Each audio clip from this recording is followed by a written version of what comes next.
What should be understood by poor in spirit? Blessed are the poor in spirit, for theirs is the kingdom of heaven. Matt. 5:3. Disbelief has made fun of the maxim, "Blessed are the poor in spirit," just as it has made fun of many other things without understanding them. By poor in spirit, Jesus does not mean persons devoid of intelligence, but the humble. He said the kingdom of heaven is for them and not for the proud. Persons of knowledge and intellect, according to the world, usually have such a high opinion of themselves and their superiority that they consider divine things as unworthy of their attention. Their gaze, focused on themselves, cannot lift itself up to God. This inclination to believe themselves to be above anything and everything quite often leads them to deny anything, even the divinity itself, which, placed above them, could humble them. Or if they do actually accept the divinity, they contest one of its most beautiful attributes, its providential action regarding the things of this world. They are convinced that they are good enough to govern the world just fine by themselves. Taking their own intelligence as the standard of universal intelligence, and deeming themselves capable of comprehending everything, they cannot believe in the possibility of what they do not comprehend. Once they have passed sentence, they deem their judgment unappealable. If they refuse to admit the invisible world and an extra-human power, it is not because it is beyond their capacity, but because their pride revolts against the idea of something above which they cannot place themselves and which would make them come down from their pedestal. Thus, they have only smiles of disdain for anything that is not of the visible and tangible world. They attribute to themselves too much intelligence and knowledge to believe in things which, according to them, are good for simple folk, and they regard those who take such things seriously as poor in spirit. Nonetheless, say what they may, like everyone else they will have to enter that invisible world that they now deride, where their eyes will be opened and they will realize their error. However, God is just and cannot receive into the same category those who scorn the divine power and those who humbly submitted to the divinely established laws, nor can they be equal to each other. In stating that the kingdom of heaven is for the simple, Jesus means that no one is admitted into it without simplicity of heart and humility of spirit, that ignorant persons who possess such qualities will be preferred to the learned who believe more in themselves than in God. In every circumstance, Jesus places humility in the category of virtues that bring us closer to God, and pride among the vices that distance us from God, and for a very obvious reason. Humility is an act of submission to God, whereas pride is revolt against God. Therefore, it is more valuable for people's happiness to be poor in spirit, in the earthly sense, and rich in moral qualities. Whoever exalts himself shall be humbled. At that time, the disciples approached Jesus and asked, "Who is the greatest in the kingdom of heaven?" Jesus, having called to a child, set him in their midst and said to them, "Verily I say to you that if you do not convert, and if you do not become like children, you will not enter the kingdom of heaven. Therefore everyone who humbles himself and becomes small like this child will be the greatest in the kingdom of heaven. And as I have stated, everyone who receives a child in my name receives me likewise." Matt. 18:1-5.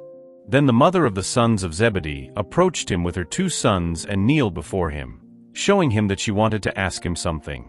He said to her, "What do you want?" She said to him, "Command that my 2 sons here may have a seat in your kingdom, one on your right and the other on your left." But Jesus answered her, "You do not know what you are asking. Can you drink from the cup that I will drink?" They said to him, "We can." Jesus answered them, "It is true that you will drink from the cup that I will drink, but as for being seated on my right or on my left, it is not for me to grant you, but it will be for those for whom it has been prepared by my Father." Having heard this, The other 10 disciples were filled with indignation against the 2 brothers. Jesus called them to himself and said to them, "You know that the princes of the nations rule over them, and that the mighty treat them with authority. It shall not be the same among you. But let him who wants to become the greatest be your servant, and let him who wants to be the first among you be your slave, just as the Son of Man has not come to be served but to serve and to give his life for the redemption of many." Matt 20:20-28. On the day of the Sabbath, Jesus entered the home of one of the principal Pharisees in order to have his meal, and those who were there were watching him. Then, observing how the guests were choosing the best places, he proposed to them this parable, saying, "Whenever you are invited to a wedding feast, do not take the best seat, for fear that among the guests there might be a person who is more distinguished than you, and so that the one who is invited you will not have to say to you, 'Give your seat to this one,' and you will not be reduced to taking the last seat in shame. But whenever you are invited, go and sit in the last seat, so that when the one who has invited you comes he will say to you, 'My friend, move up higher.' And then this will be a reason for honor before those who are at the table with you. For whoever exalts himself shall be humbled, and whoever humbles himself shall be exalted." Luke 14:1, 7-11. These maxims are the consequence of the principle of humility, which Jesus incessantly presents as the essential condition for the happiness promised to the Lord's elect, and which he expressed with these words: "Blessed are the poor in spirit, for theirs is the kingdom of heaven." He takes a child as a model of simplicity of heart and says, "The greatest in the kingdom of heaven will be the one who humbles himself and becomes small like a child." That is, the one who has no pretension of superiority or infallibility. The same fundamental thought is found in this other maxim: "Let the one who wants to become the greatest be your servant." In this, whoever humbles himself will be exalted, and whoever exalts himself will be humbled.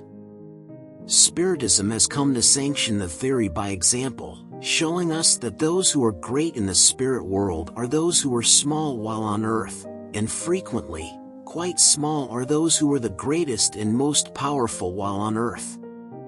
This is because, upon dying, the former brought with them that which makes them truly great in heaven, and which they will never lose, their virtues, whereas the latter had to leave behind what made them great on earth, and which could not be brought with them, wealth, titles, glory, and birth. Not having anything else, they arrive in the other world bereft of everything, like shipwreck survivors who have lost it all, even their clothes. They retain only their pride, which makes their new position all the more humiliating because they see above them and resplendent in glory those whom they used to belittle on earth. Spiritism shows us another application of this principle in successive incarnations, where those who were the most exalted in one existence are humbled to the least position in a following existence if they had been dominated by pride and ambition.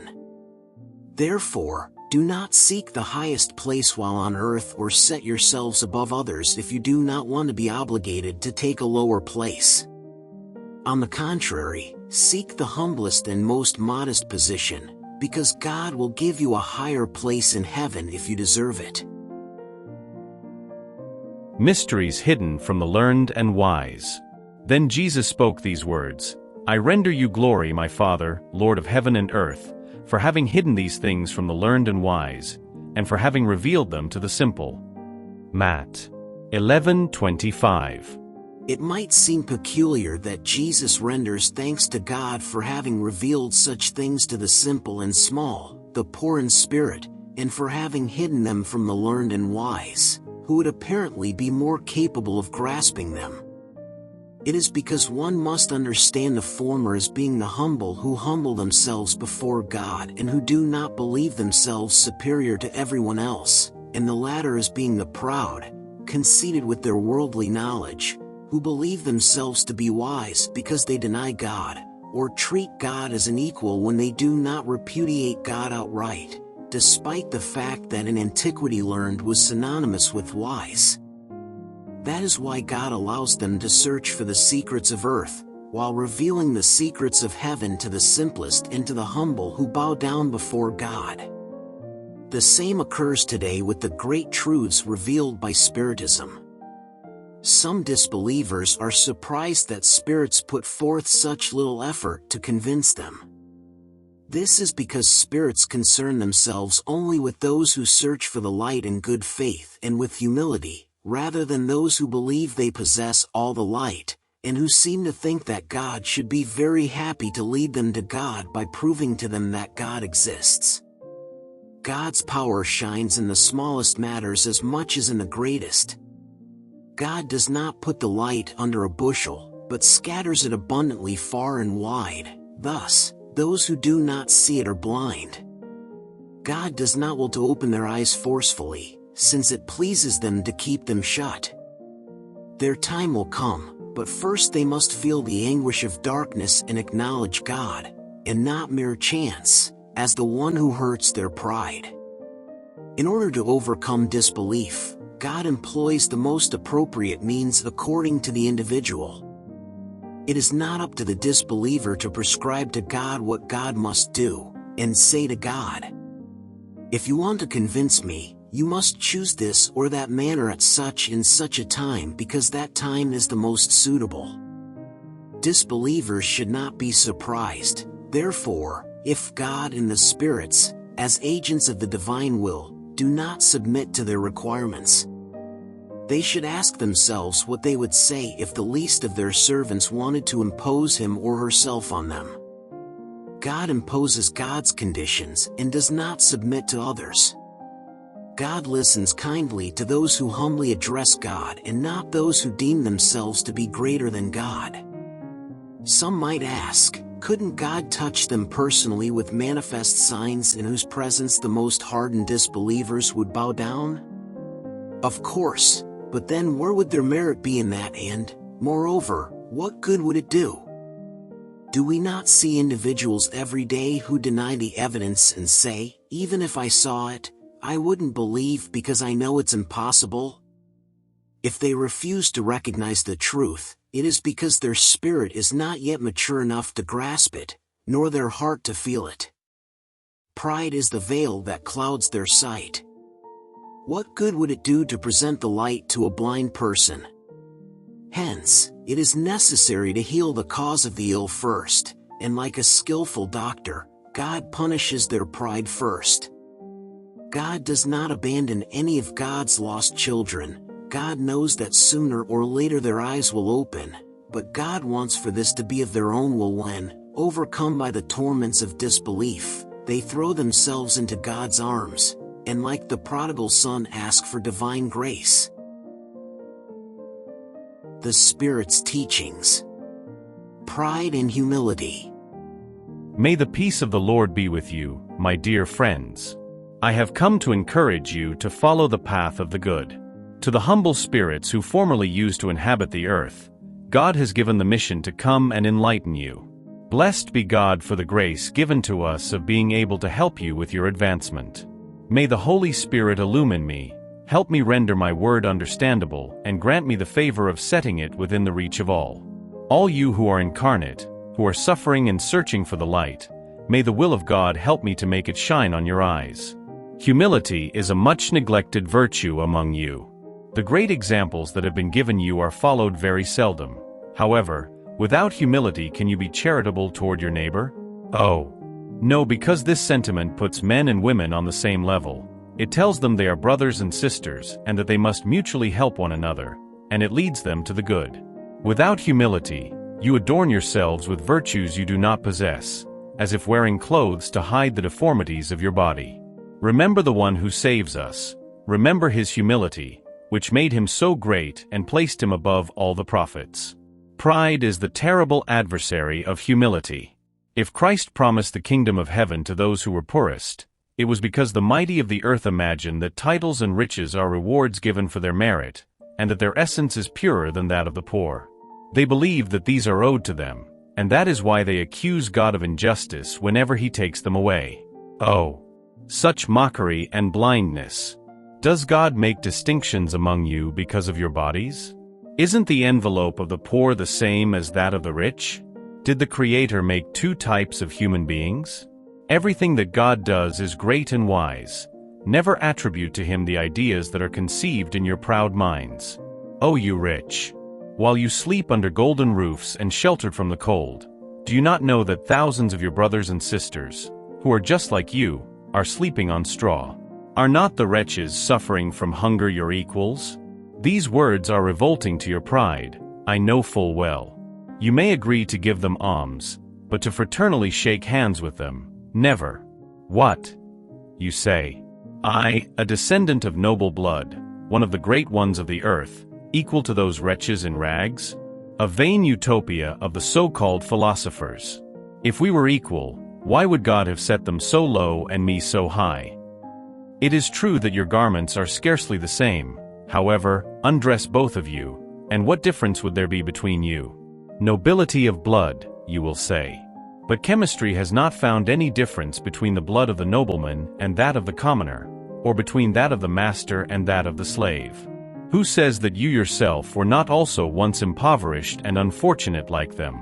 That you did not beg for alms? That someday you will not beg from those whom you despise today? Are riches eternal? Do they not end with your body, the perishable envelope of your spirit? Oh! Apply some humility to yourself.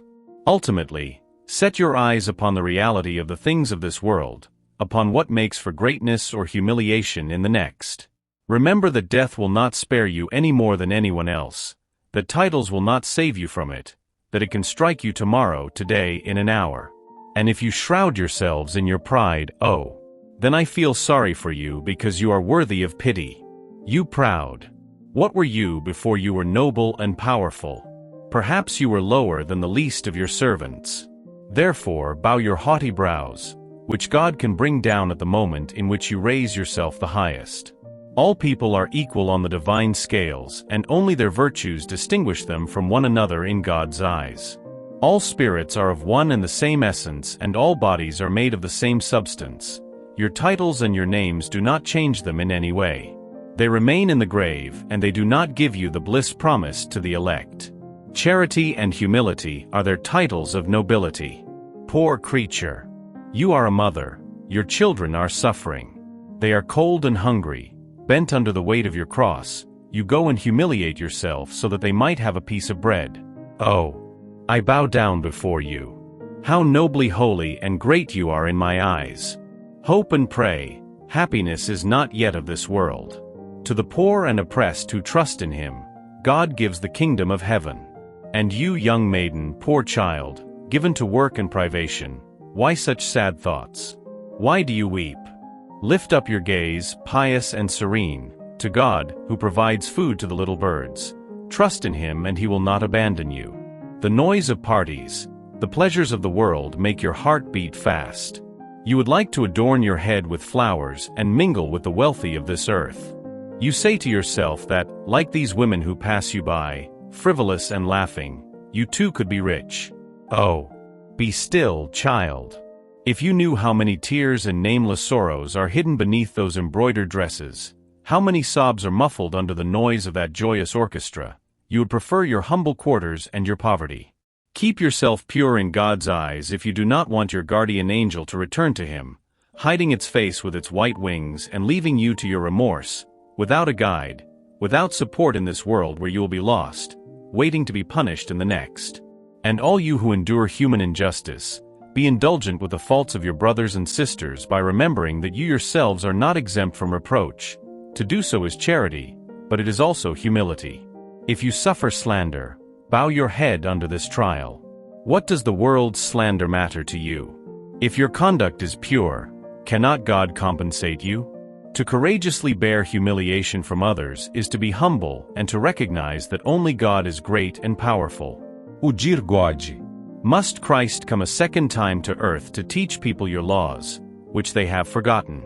Will He once more have to expel the merchants from the temple as they defile your house, which is only a place of prayer? And who knows? Manking.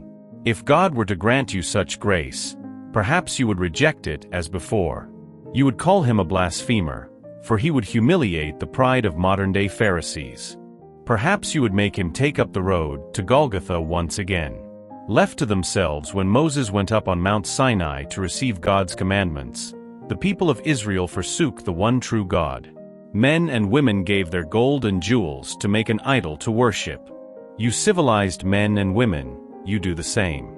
Christ left you his doctrine. He provided you with an example of all the virtues, and you have forsaken his examples and precepts.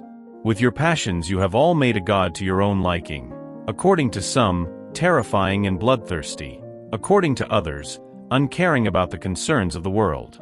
The god you have made is the same golden calf, which each of you adapts to his or her own tastes and ideas. Wake up, my brothers and sisters, my friends. May the voice of the spirits touch your hearts. Be generous and charitable without ostentation, that is, do the good with humility.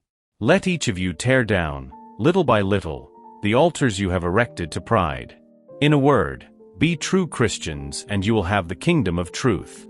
No longer doubt God's goodness when he gives you so many proofs of it. We have come to prepare the way for the fulfillment of the prophecies. When the Lord comes to give you a more resounding manifestation of his clemency, may the heavenly messenger find you as one great family. May your gentle and humble hearts be worthy of hearing the divine word that he will bring you. May the chosen one find on his path only the palm branches laid there by your return to goodness, charity, and fraternity. Then your world will become a terrestrial paradise. But if you remain insensitive to the voice of the Spirit sent to purify and renew your civilized society, so rich in knowledge and yet so poor in good sentiments, alas, nothing will remain for us but to weep and groan about your fate. But no, it will not be that way. Return to God your Father, and then all of us who have served for the fulfillment of his will shall sing the canticle of thanksgiving to thank the Lord for his unbounded goodness and glorify him forever and ever. So be it. Lacordaire, Constantine, 1863. O humankind, why do you complain about the calamities that you have heaped upon your own heads? You have despised the holy and divine morals of Christ. Do not be surprised, therefore, that the cup of iniquity has overflowed on all sides. Troubles have become widespread. Who is to blame except you yourselves, who incessantly seek to crush one another? You cannot be happy without mutual benevolence, but how can benevolence exist with pride? Pride is the fount of all your ills, so devote yourselves to destroying it if you do not want to perpetuate its devastating consequences. There is only one way offered to you for this, but it is foolproof.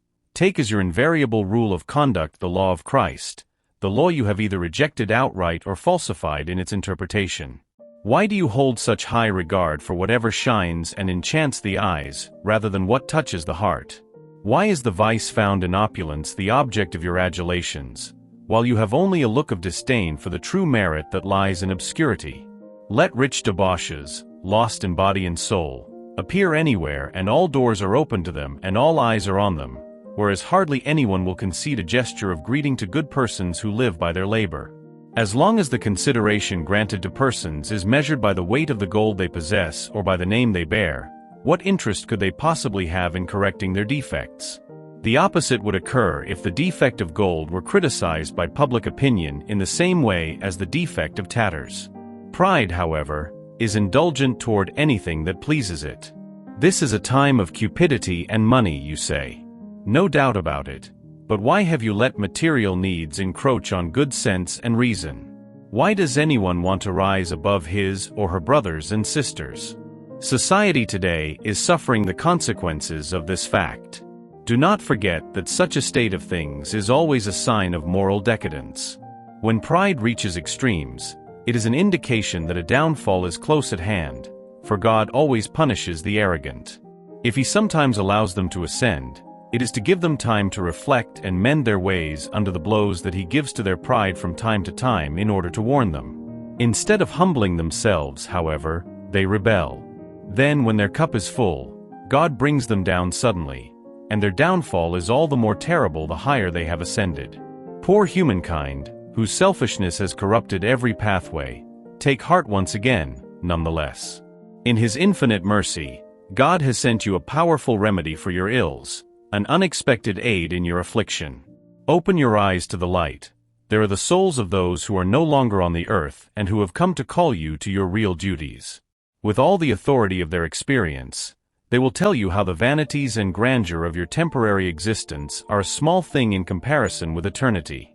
They will tell you that the greatest is the one who is the humblest among the small of your world, that those who loved their brothers and sisters the most are also those who will be loved the most in heaven, that the powerful of the earth, if they abuse their authority, will be reduced to obeying their servants, that in short, charity and humility, those two sisters who walk hand in hand, are the most effective means for obtaining grace before the Eternal One. Adolfo, Bishop of Argel, Marmande, 1862. The mission of the intelligent person on the earth. Do not pride yourself on what you know, because such knowing has very narrow limits in the world on which you dwell. But even supposing you were one of those distinguished personalities on this globe, you would still have no right to flatter yourself. If in His designs God has enabled you to be born into an environment where you are able to develop your intelligence, it is because He wills for you to employ it for the good of all. It is a mission He has given you, putting in your hands the instrument that will help you, in turn, develop the intelligences lagging behind and lead them to God. Does not the nature of that instrument indicate the use to be made of it? Does not the hoe that the gardener places in the hands of his helper show the helper what would you say if this helper, instead of working, raised the hoe in order to strike his master? You would say that it is horrible and that he deserves to be fired. Well then, does not the same occur with those who use their intelligence to destroy the idea of God and providence amongst their brothers and sisters? Do they not raise against their master the hoe that was given to them to till the soil? Do they have a right to the wages they were promised? Or do they deserve to be expelled from the garden? Do not doubt that they will be expelled, and they will trudge through miserable lives full of humiliation until they bow before the one to whom they owe everything. Intelligence is rich in merit for the future, but on the condition that it is employed rightly. If all people who have been given it used it according to God's designs, the Spirit's task of enabling humankind to advance would be easy. Unfortunately, many make of it an instrument of pride and perdition for themselves. People abuse their intelligence like all their other faculties. Nonetheless, the lessons are not lacking to warn them that a powerful hand can take back what it has given them. Ferdinand, a protector spirit, Bordeaux, 1862.